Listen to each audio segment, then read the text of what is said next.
In today's world of paved highways and automobiles, it's hard to imagine traveling down dirt roads by horse or foot. But that is exactly what happened here 250 years ago on August the 14th, 1775, when some North Carolina men met at the Tryon County Courthouse, which at the time was Christy Mooney's isolated log house at a country crossroads. This meeting came about several months after the shot heard around the world in April at the Battle of Lexington and Concord. By August, many Americans were hoping for reconciliation with England, while others hoped for war, and still others, especially in the southern colonies, naively hoped to stay neutral. It was at Mooney's cabin that these citizens debated and drafted a document that they called an association. Next, these men resolved that their association should be signed by the inhabitants of Tryon County. This signed document would later be called the Tryon Resolves, and each man who signed it put at risk their fortune and their lives. However, it should be noted that these men did not see themselves as traitors to King George III. In their mind, Great Britain, by the intolerable acts, had betrayed what the First Continental Congress called the English Constitution. Like other similar declarations of the time, the Tryon Resolves stopped short of calling for total independence from Britain. War, however, was inevitable, and by September the 14th, 1775, several signers formed the Tryon County Militia and prepared to use arms against the British. Notable signers of the Tryon Resolves included Joseph Hardin Sr. During the war, after the Redcoats arrived in South Carolina, he took his family over the Appalachians, only to return with the over-the-mountain men to fight in several battles. Colonel Fredrick Hambright, a German immigrant who came to North Carolina with his first wife, Sarah Hardin. As an early pioneer, he participated in battles against the Native Americans and was also in the Provincial Congress. During the Revolutionary War, he may have been at the Battle of Stone's Ferry and Ramser's Mill, but is most known as a hero at Kings Mountain for taking command of the South Fork Boys and refusing to dismount when shot, so he could continue to encourage his men to the top. John Wells. John Wells was a constable who fought alongside his friend and neighbor, Colonel Fredrick Hambright. Notably, John's home, which was under construction during the Battle of Kings Mountain, is still standing even today. In fact, the wounded from the battle were carried to his home for medical treatment. Notably, John's wife, Sarah, was a descendant of Colonel Thomas Ballard of the House of Burgess. Thomas's wife, Anne, was one of the women Nathaniel Bacon used as a human shield during his 1676 rebellion in Virginia. John Wells' daughter, Sally, married George M. Wisnett. It was his father, Johann, who played a vital role in supplying the Patriots from his grist mill before the Battle of Kings Mountain, giving them the strength to win what has been called the most crucial battle of the Revolutionary War. Furthermore, Johann was married to Mary Carpenter, whose father was Christian CZ Zimmerman Carpenter, another signer of the Tryon Resolves. He was a German Palatine migrant who ended up in Cherryville. He is listed as a member of Captain Samuel Corbin's militia and is also known to have furnished supplies for the cause.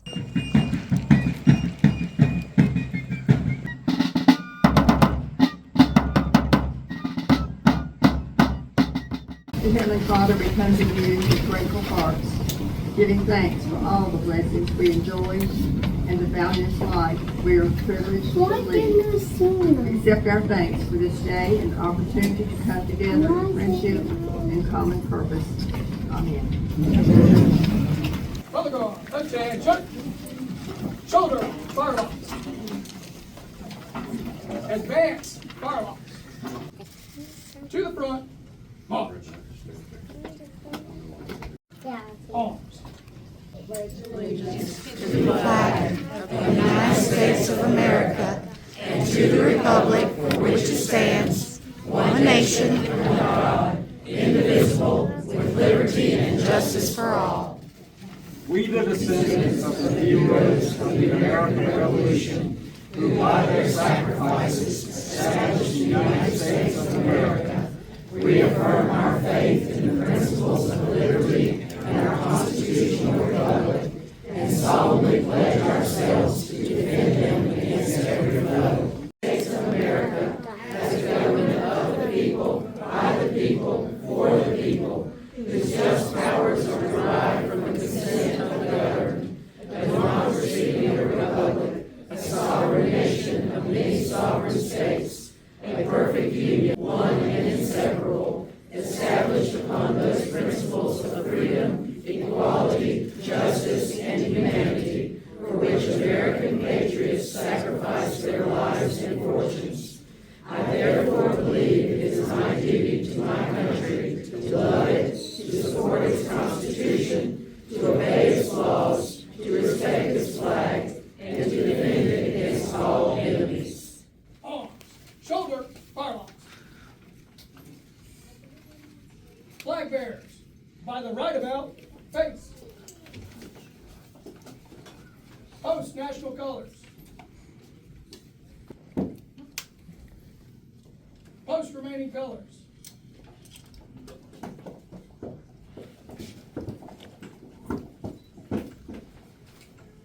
Flag bearers, right face. Men under arms, left face. Forward, march.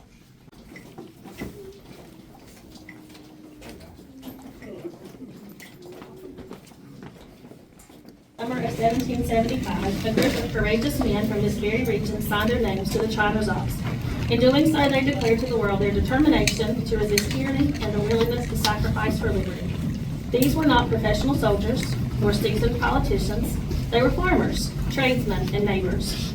Yet in the face of great uncertainty, they pledged their lives, their honor, and their fortunes to a cause greater than themselves. Their courage helped ignite the spirit of independence that would carry our nation forward. Today, as we gather on this historic ground, we do so not only to honor their memory, but also to recognize the enduring spirit of unity, sacrifice, and love of country that still binds us as Americans. Their legacy reminds us that freedom is not easily won, nor lightly kept. It requires vigilance, service, and a shared commitment to the principles upon which our nation was founded. As regent of the Tryon Resolve chapter, I thank each of you for joining us to honor this milestone. To our partners in the SAR and DAR, to our elected leaders, and to all who work to keep alive the memory of our nation's founding, thank you for your dedication to preserving this heritage. May this anniversary inspire us to reflect on the past, to cherish the freedoms we enjoy today, and to carry forward the same spirit of resolve as we look forward to the future. Welcome, and thank you for being part of this historic day. Tim McKee, I'm the North Carolina Society President of the Sons of the American Revolution, and on behalf of our 1,517 members, I bring you greetings from our organization. So one of the most important things coming up really for us as Americans is the 250th anniversary of the independence of these United States. And for a lot of people, they think that's 2026, right? It's 1 year, it's the Declaration of Independence year, and that's it. But remember, the revolutionary period itself lasted much longer than what happened in Philadelphia in July of 1776. So we're celebrating one of those events now, the 250th anniversary of the Tryon Resolves. It warms my heart to see this many people. I mean, we are packed, we're overflowing into the kitchen area in the back. And for an event that's traditionally much smaller, This is a wonderful thing to see ordinary Americans, everyday Americans here to celebrate really a seminal event in North Carolina's revolutionary history. So as Nelson said, remember, these were ordinary people, shopkeepers, farmers, wheelwrights, who decided among themselves that there were some things they would tolerate and other things that they would not. And so they gathered together, first in small groups, but in their communities, and decided together, here is what we're willing to deal with. And here are the steps we're going to take to keep it from going any further. So as we get into this 250th anniversary of the United States, I want to encourage you to continue to go to events that highlight not only our local history, but our history as a nation, right? If we know who we are, or in order to know who we are, we have to know where we came from, who we were. That will inform who we are today, and then that gives us the ability to make good decisions to who we are going to be tomorrow, so that when it's our children and our grandchildren's turn, and millions yet unborn in these United States to then assume that place as defenders of liberty, they are equipped with the knowledge and the patriotism to do so.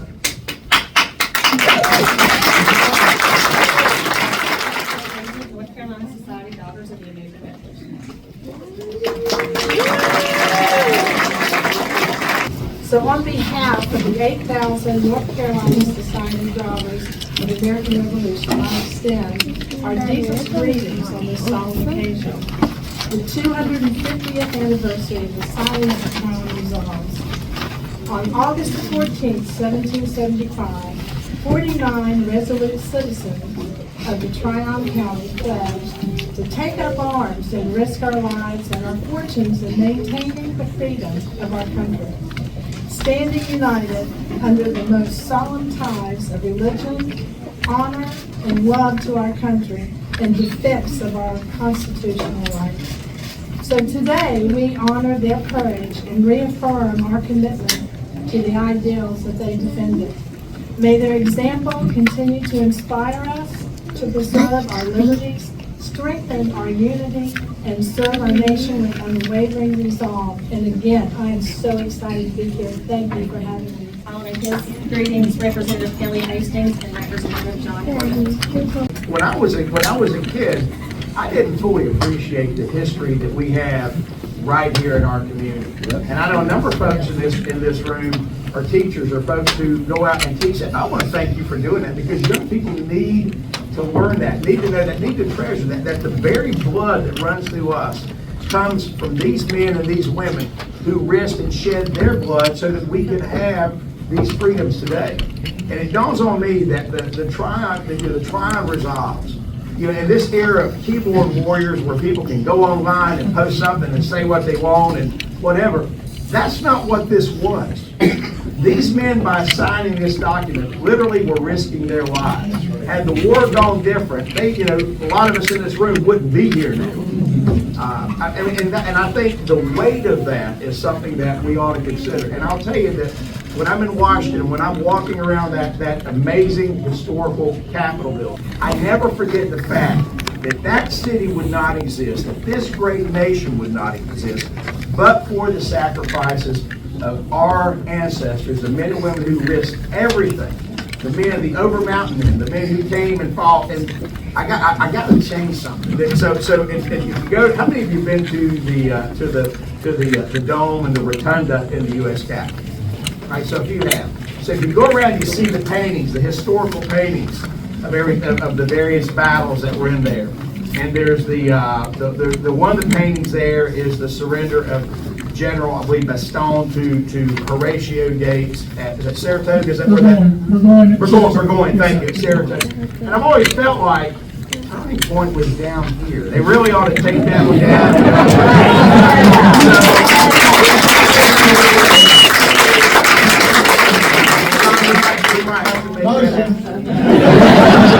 But I just want to say this is something that we'll do, and I'm going to do what I can to promote, because as we move into our full bicentennial year of the nation's Declaration of Independence, as Stephen said, these kinds of moments, this bravery, these actions were the acts that led to that.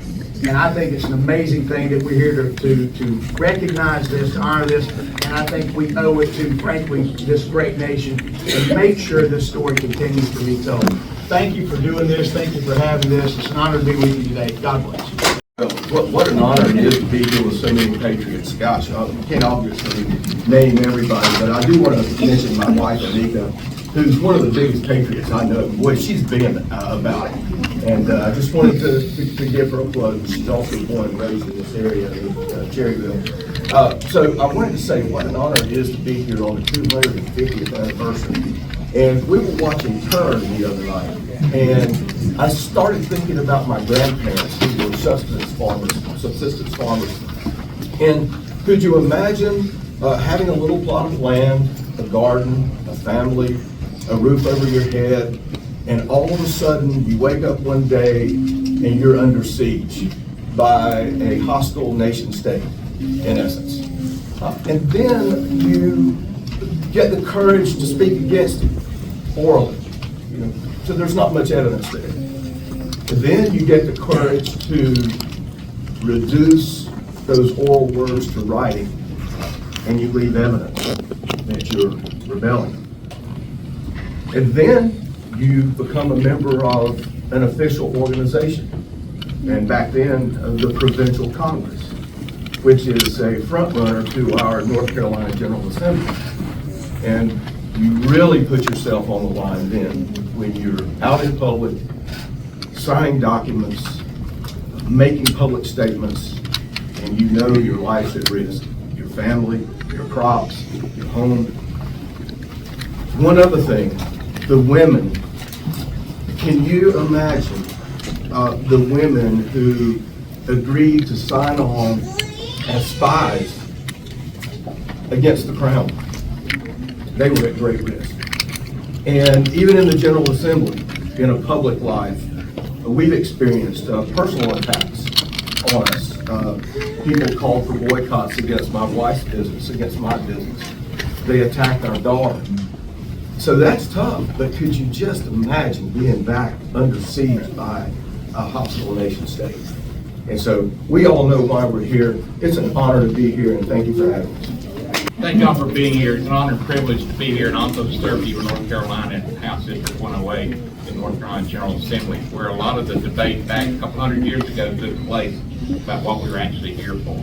My wife and I just got back from a week in Boston, Massachusetts. First time I've ever been north of the Mason-Dixon line. But what amazed me most is that I wanted to see all the sites, all the revolutionary sites, and we were standing at the site of the Boston Massacre, where blood was shed, where lives were lost. And kids just walking back and forth, and adults just walking back and forth, not having a clue what that spot was. With every young person I talk to when I go to conference groups is that, you hear every day about our democracy, right? Democracy this, democracy that. Who in here thinks we have democracy? Raise your hand. We don't. We've never had a democracy. We have a republic.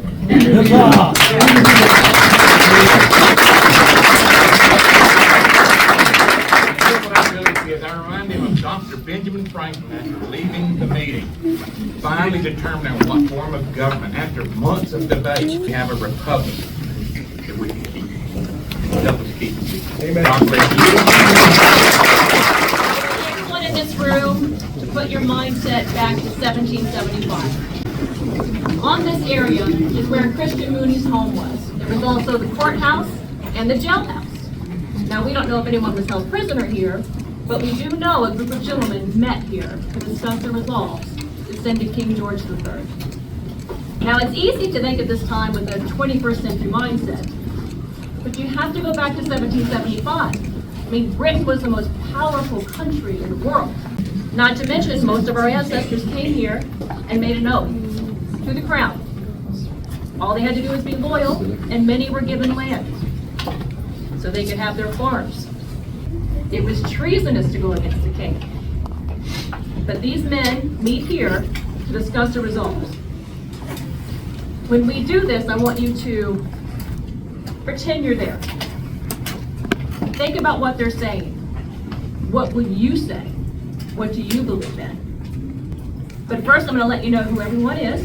Many of them are representing our ancestors. We have Christian Carpenter is Robert Riles. Valentine Mooney is Roy Lightfoot. We have Jacob Costner, who is Jeff Elmore. Fredrick Hambright. And Tony's eyes will portray Moses Moore. So there are a lot of committees and safety committees. One is right here today at Christian Mooney's house. Take your seats so that we may address the business of this committee. Blood has been spilled, gentlemen. We've all heard the news from Massachusetts Bay. The Army has killed men of Lexington, and indeed there's more trouble there. And it's not trouble for anything that they've done that's treasonous or unlawful.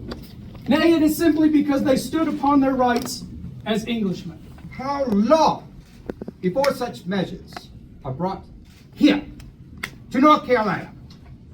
What they do to enforce these wicked and terrible acts of Parliament, there, surely they will do here.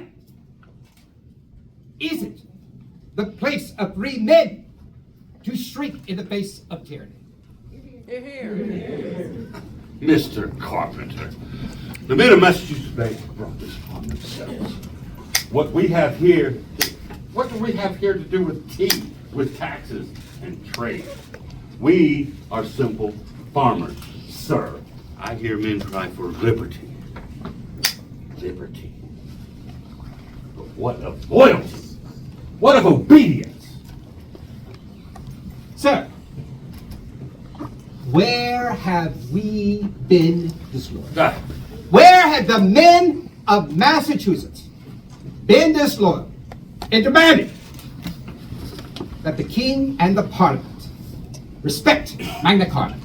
Hear, hear.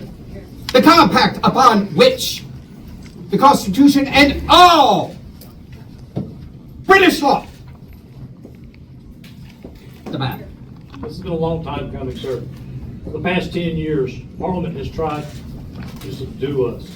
We are here to discuss what resistance we may offer to ensure our liberties and our rights. We are Englishmen. The men of Mecklenburg have already decided. They declared themselves free from British chains and forsworn all obligations to the mother country. I'm not advocating that we do the same, but we must provide for our own safety and that of our families. We must resist these coercive acts of despotism, or else we should submit to them forever. Huzzah! Gentlemen, if you will. It appears that we should not do as the men of Mecklenburg, but rather we should look to the men of Salisbury and Newbern and Cross Creek and do as they have done, recognizing their country. We should also, of course, as has been said here, resolve to resist the tyranny of Parliament and the despicable acts of that organization. And of course of the Redcoats who are now in Boston as we speak. But I ask you to remember the words of our Lord. What's he say about this situation? We find it in the Gospel of Matthew, chapter 22-21. Render to Caesar the things that are Caesar's, and to God the things that are God. Now we should not be treasonous against the just law of our country, but rather we should be the defenders of it. I believe sincerely that the King will hear our pleas and will see our resolve. Huzzah! Very well, gentlemen. Does anyone have anything else they would like to add upon the subject? The Continental Congress continues to petition the King on our behalf. However, The Tryon County Militia stands ready to answer the call of this committee to secure our rights against any invasion until such a time as reason and sensibility will prevail. No man here wants peace and reconciliation more than I, but I suspect every man here will do his duty. Hear, hear! Hear, hear! In the end, there was a compromise. Not independence, but not submission. The unprecedented, barbarous, and bloody actions committed by British troops on our American brethren near Boston on 19th April and 20th May last, together with the hostile operations and treacherous designs now carrying on, are the tools of ministerial vengeance for the subjugation of all British America, suggest to us the painful necessity of having recourse to arms in defense of our national freedom and constitutional rights against all invasions, and at the same time do solemnly engage to take up arms and risk our lives and our fortunes in maintaining the freedom of our country whenever the wisdom and counsel of the Continental Congress or our provincial convention shall declare it necessary. And this engagement we will continue in for the preservation of those rights and liberties which the principles of our Constitution and the laws of God, nature, and nations have made it our duty to defend. We therefore, the subscribers, freeholders, and inhabitants of Tryon County, do hereby faithfully unite ourselves under the most solemn ties of religion, honor, and love to our country, firmly to resist by force and hold sacred till a reconciliation shall take place between Great Britain and America on constitutional principles, which we most ardently desire, and do firmly agree to hold all such persons as inimical to the liberties of America who shall refuse to sign this association. It is something that we have agreed is necessary, and so now it is time to formally adopt them and form the Tryon Association. So in that vein, all those in favor say aye. Aye. Any opposed? Very well, gentlemen, the Tryon Association has been formed. I do ask that you please meet with the secretary to subscribe your name upon the document. Many of these men were actual soldiers. Robert Alexander. We all know Fredrick Hambright, William Brown, Jacob Forney, a lot of them. Robert Alexander's daughter was engaged to William Chronicle. You know William Chronicle, the South Fork Boys? Well, when William Chronicle led the South Fork Boys at Kings Mountain and was shot and killed, Robert Alexander's daughter lost her fiance. But Fredrick Hambright took up the cause, took over the South Fork Boys, led them up the hill on the final charge to attack Ferguson. So when we go outside, don't just look at the names. Many of you know you have ancestors on there, but do you know their personal story? These are men, regardless if they became loyal to the crown or fought as patriots. It was a treasonous act that day to come here. And what they did it for us. And because of them, we are now free in the United States of America. So we need to...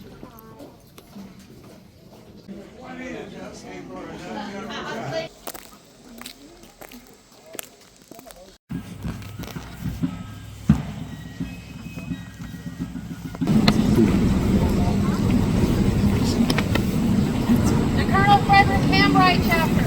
Regent Renee Bott.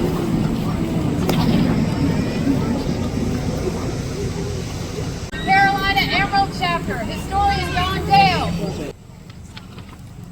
The Piedmont Patriots chapter. Deb Early. It is hot out here, isn't it?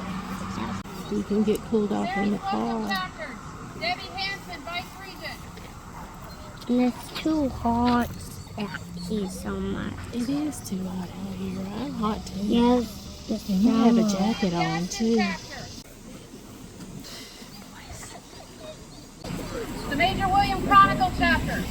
Brian Lanier. The Vesuvius Furnace chapter, Lisa Puckwood. Tryon Resolves chapter, Regina Haynes. This water. Elements Battlefield. Because we might not Background be chapter, back. Steve Van Pope. The Mecklenburg chapter, Bill Anderson. The Colonel Daniel Boone chapter, Tony Dice. Lieutenant Colonel John Pfeiffer chapter, John Meisenheimer.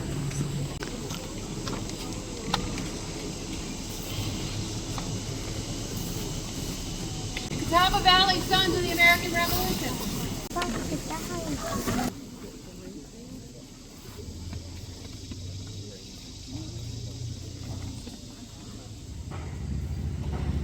Three shots, ladies and gentlemen.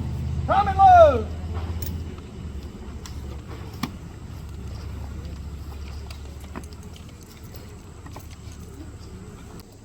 Make ready. Watch. Freeze it. Elevate. Elevate. There you go. Fire. Prime and load. We're going to do it 2 more times.